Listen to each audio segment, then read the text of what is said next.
Most infrared manufacturers will tell you not to shut their lids. Reason being is, one, you're going to get a lot of flare-up because the heat's going to intensify once you shut that lid.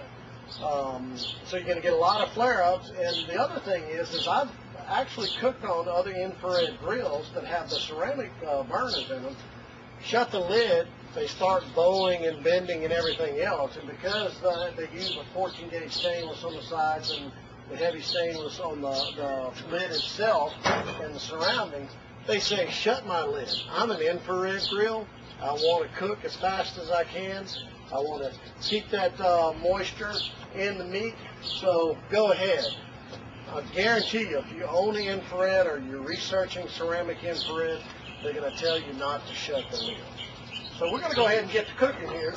This thing's been warming up for about 7-10 minutes here. And this is the part I absolutely love. You're going to see the vaporization on this grill right here. Watch this.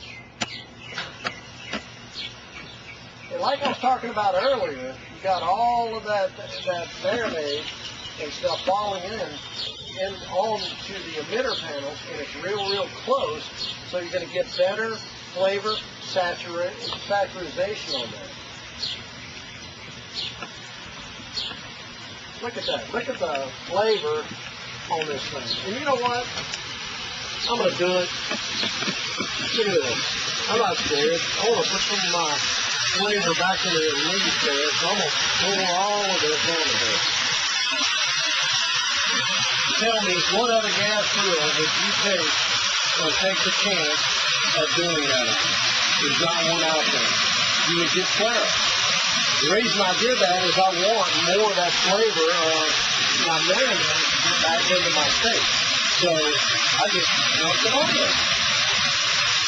Don't try that at home with the other gas grill because you're going to have to be calling the fire department. Look at that. Look at the sear marks in his face. I just dumped them on there.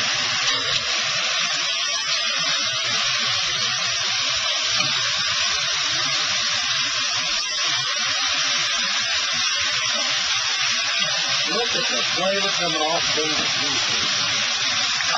The other thing that I wanted to point out real quick is I love bacon wrapped shrimp and fillets. The problem you always have is, again, you get fire. You take the cooking bacon right on this grill, you are not going to get a grease fire at all. So again, you can do your bacon wrapped shrimp, your bacon wrapped fillets, roast, whatever you want to wrap bacon in, and it's going to cook even, and it's going to cook really crisp. You still got all that flavorization going on. It's going to take us about 3.5 minutes aside for a steak that thick. But you continually, again, you got all that flavor coming off that meat going back into your steak. Now you see why I was so excited when Mr. Bill showed me this. I just couldn't believe it. The taste is even better. We'll go ahead and try to get the commercial sear marks on here. So we're going to flip them back this way.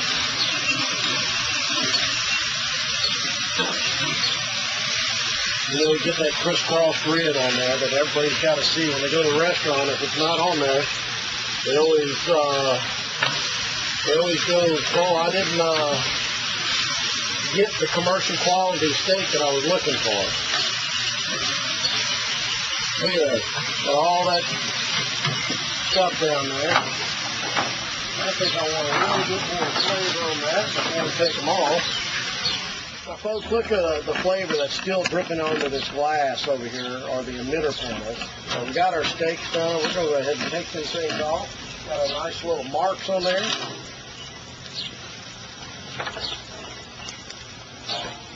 One of the things we're going to really point out is how juicy these things are because of the radiant heat.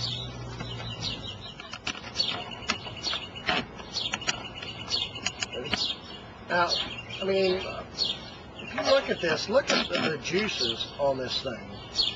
And this is about a medium rare piece of meat. That's the way we like them here at BBQ Guys and Shopper's Choice. But I mean, just look at the meat that is just coming off. It's just incredible. I mean, nice, barely pink on the inside. That's close to medium rare. And we did this in about 6.5 minutes, actually.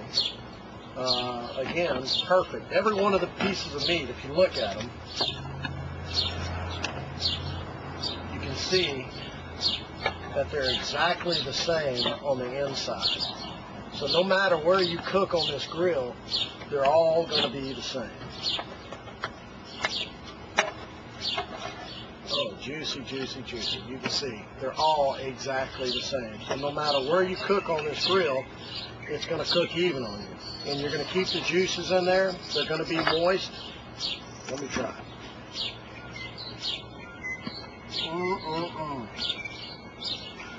Nice and tender. Folks, we're going to be back in just a minute. We're going to go ahead and do some hamburgers for you and some pork chop. And something else I want to point out. Look how well this bacon came out. That bacon come out awesome on the TEC Grill. So we're going to go ahead and cook the rest of it. We're going to cook you some hamburgers, and we're going to go ahead and start doing some asparagus, some apple, and I got a couple more tricks up my sleeve just to show